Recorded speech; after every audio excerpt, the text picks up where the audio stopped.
O mais novo inimigo em comum dos amantes da sétima arte são as franquias. Séries de filmes que se passam no mesmo universo e trazem os mesmos personagens. Halloween, A Hora do Pesadelo, Hellraiser são exemplos. Mas hoje eu vim aqui oferecer uma nova perspectiva e nesse vídeo eu vou te mostrar 5 provas que as franquias não estão destruindo o cinema. Tá disposto a ouvir? Então vem comigo. Oi, eu sou a Aline Logsen e hoje a gente vai falar de polêmica cinéfila. Muito provavelmente você já viu um artigo ou alguma reclamação no Twitter sobre como as franquias estão acabando com o cinema, que elas não são o cinema, e mais um monte de coisa ruim sobre franquias. Então, depois de muita pesquisa, eu resolvi trazer esse vídeo pra vocês pra tentar ajudar você a não se sentir tão desesperançoso com o futuro do cinema. Os links das referências que eu usei pra me embasar vão estar aqui embaixo na descrição se você quiser ir a fundo nessa toca de coelho. Eu decidi fazer esse vídeo por 2 motivos. 1, eu não concordo com a opinião geral que demoniza as franquias e sequências. 2, fazendo essa pesquisa eu percebi que os artigos que falam sobre como as franquias são horríveis e destroem o cinema nunca oferecem uma alternativa. Na verdade, eles são bem pessimistas e fazem a gente sentir que daqui 10 anos o cinema nem vai existir mais. Nesse caso, eu até entendo quem é tão fervoroso na luta anti-franquias, mas eu acho que a gente pode fazer diferente. O propósito desse vídeo é fazer você parar de odiar franquias e parar de revirar os olhos toda vez que uma sequência for confirmada. E de quebra te oferecer algumas alternativas de como ajudar a mudar o jogo e ver o futuro um pouco mais brilhante. Eu sei, é bem ambicioso da minha parte, mas me permita tentar. Dos 50 filmes com a maior bilheteria de todos os tempos, 49 deles pertencem a franquias.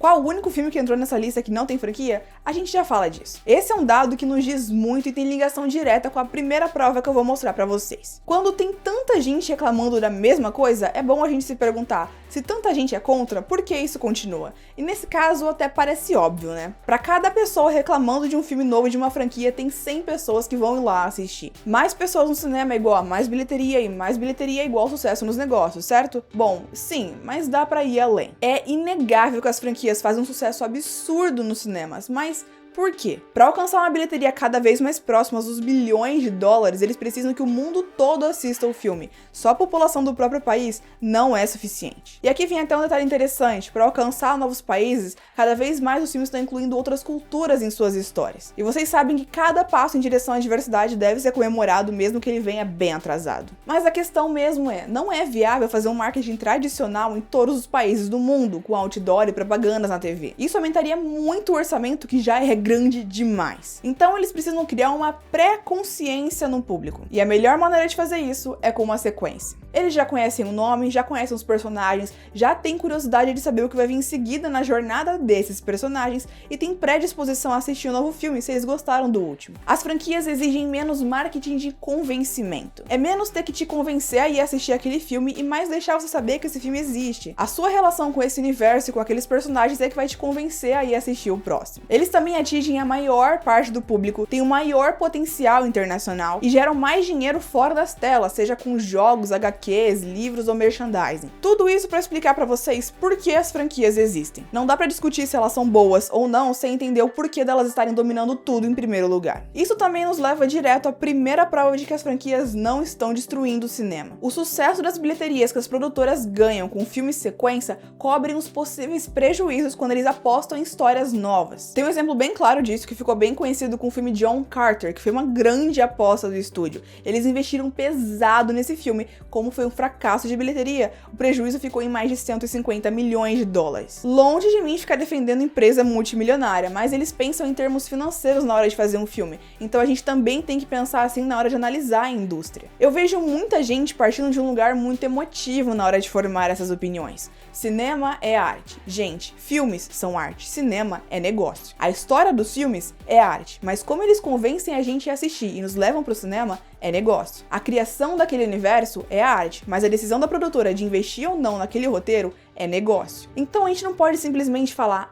eu odeio franquias porque elas só existem para ter lucro financeiro, porque esse é um argumento muito fraco. Todo negócio existe para ter lucro financeiro. E isso nos leva direto à prova número 2. O principal argumento de quem acredita que as franquias estão destruindo o cinema é quando eles dizem que esses filmes sufocam filmes originais e ou independentes. E até um certo lugar, isso é verdade. Franquias sempre atraíram muito público enquanto filmes independentes ficaram mais de escanteio, mas isso vai muito além de ser culpa da Marvel por lançar um novo filme filme do Thor, e chega no campo do preconceito do público contra o nome cinema independente e a aversão natural ao que é desconhecido e novo versus o que é familiar. Um ingresso de cinema hoje custa R$30. Imagina que você tá com dinheiro contadinho pra assistir um filme e chega no cinema e tem duas opções. A primeira é a sequência de um filme que você viu no ano passado e gostou. A capa tem o mesmo protagonista e promete muito mais do que o último filme teve de bom. O segundo filme é um filme novo, de um diretor que você nunca ouviu falar. A capa é até interessante, mas você nem sabe do que se trata. Com qual desses filmes você vai gastar o seu dinheiro? A sequência oferece novidade suficiente pra instigar você, mas você já sabe o que esperar porque já viu isso antes. Enquanto o outro filme é uma caixinha de surpresas. Ele pode ser muito bom, ou você pode acabar desperdiçando seu dinheiro. Isso tudo influencia nas bilheterias das franquias serem expressivamente maiores do que a de filmes originais. Porém, a gente não pode comparar eles dessa forma simplificada, porque da mesma forma que filmes independentes ganham menos da bilheteria, eles também gastam muito menos para serem feitos. Se a Marvel ganhasse 100 milhões de bilheteria por um filme dos Vingadores, significa que seria um fracasso total e um prejuízo absurdo, considerando que eles gastam em média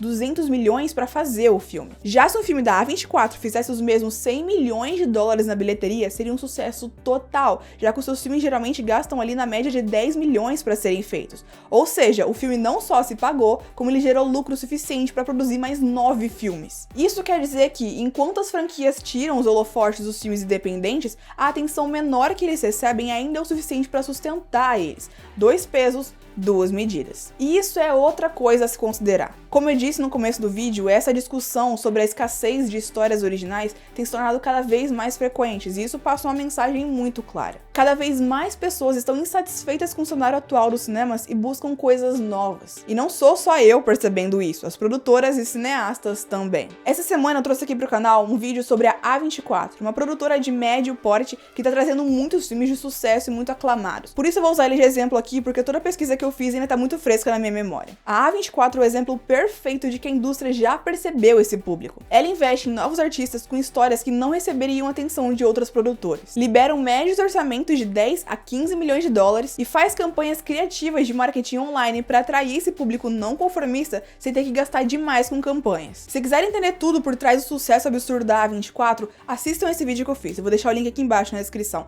Mas a questão é, ela é uma produtora super famosa, focada 100% nesse público que não para de crescer. Pode não ser tão grande quanto o público dos blockbusters, mas é grande o suficiente para merecer atenção. E essa é a prova número 3, a existência de franquias não diminui o público interessado em obras independentes. E é aqui que eu vou pedir para você pausar rapidão e deixar o seu like aqui no vídeo se tá gostando dele. Faz tempo que eu tô querendo falar sobre esse tema com vocês, fiz até uma live para testar esse assunto e para discutir um pouco ao vivo com vocês, porque é uma discussão que eu acho que é muito importante, ainda mais no meio do terror, quando a gente tem tantas franquias dominando tudo. Esse vídeo deu um trabalhão para fazer, horas de pesquisa, e eu escrevi o roteiro inteiro dele na mão, 12 páginas inteiras de discussão sobre essa polêmica aqui. Então deixa o seu like aqui para poder fazer valer a pena, por favor. Agora seguindo para outra questão que reclamam muito também, a qualidade dos filmes. E aqui a gente vai encaixar as duas últimas provas de que as franquias não estão destruindo o cinema. Para começar aqui, em quesito de qualidade técnica, os filmes originais e independentes continuam ganhando destaque, sendo aclamados pela crítica,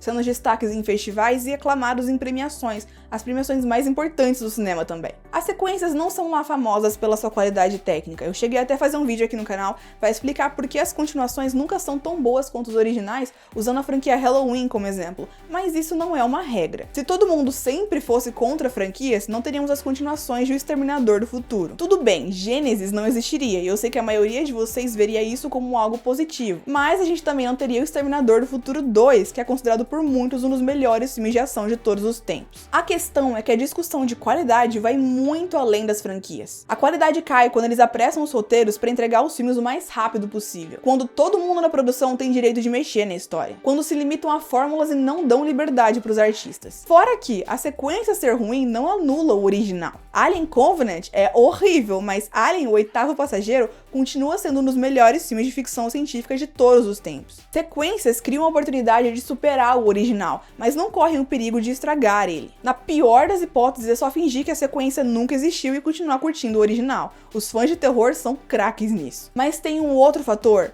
muito importante que eu não vejo as pessoas considerando: emoção. As franquias permitem que a audiência tenha tempo para conhecer o universo e os personagens, o que faz a gente criar um laço afetivo que é impossível de existir em um filme solo. Não confunda, eu não tô falando de empatia, que é quando a gente se importa com o personagem e torce por ele. Eu falo de realmente sentir que a gente conhece aqueles personagens como se fossem amigos de infância. Da sensação de cumplicidade que a gente tem ao ver eles passando por tantas situações ao longo dos filmes. Um filme de multiverso, onde um personagem encontra outras versões de si mesmo, tem muito potencial para emocionar. Mas se essas versões forem Homens-Aranhas de 3 gerações diferentes, fazendo o encontro mais aguardado dos últimos anos, essa emoção é multiplicada por 1000. Eu escolhi esse exemplo de propósito, já que recentemente eu assisti Tudo em Todo Lugar ao mesmo tempo da A24 e eu considero esse o melhor filme de multiverso que eu já vi. Eu me emocionei muito com esse filme e eu senti emoções muito fortes, mas eu não gritei com toda a força dos meus pulmões como eu fiz com Homem-Aranha Longe de Casa. Apesar de eu ter achado o filme da A24 perfeito e ele ter me conquistado completamente com um só filme,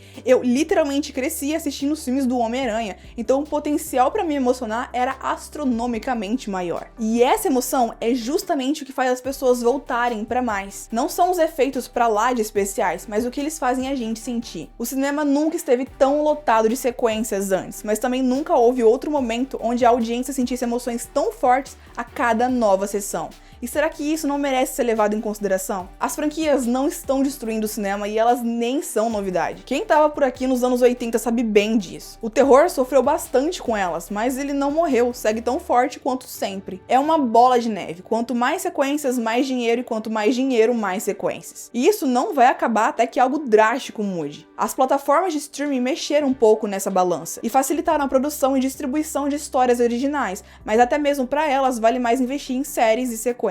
E o que você pode fazer para ajudar a pesar o outro lado da balança? Passar uma mensagem sobre o tipo de filme que você quer ver. Assista nos cinemas os filmes originais e principalmente os independentes que você quer ver. Se lançarem em streaming, assista assim que sair. Faça o marketing boca a boca, fale nas redes sociais sobre ele. Avalie em aplicativos e sites. Apoie e acompanhe criadores de conteúdo que falam sobre obras indie. Assine streamings de filmes independentes. Quantas sequências você viu no cinema esse ano? E quantos filmes originais? Lembra, cinema é negócio e é assim que eles entendem o que a gente quer. As franquias vão continuar, sem previsão de quando ou se essa onda vai acabar, mas o cinema indie também continua firme. Você pode curtir tudo isso sem ficar julgando o seu coleguinha que só vai no cinema para assistir a sequência da sua saga favorita. São filmes diferentes com propostas diferentes. Só isso. Gostou desse vídeo? Compartilha ele com um amigo que você acha que pode curtir também. Esse é o tipo de vídeo que eu amo fazer, mas que geralmente acaba passando por baixo do radar dos inscritos aqui do canal. Por mais que sejam os que mais dão trabalho pra fazer, com toda a pesquisa e roteiro. Então, se você puder ajudar a compartilhar esse vídeo,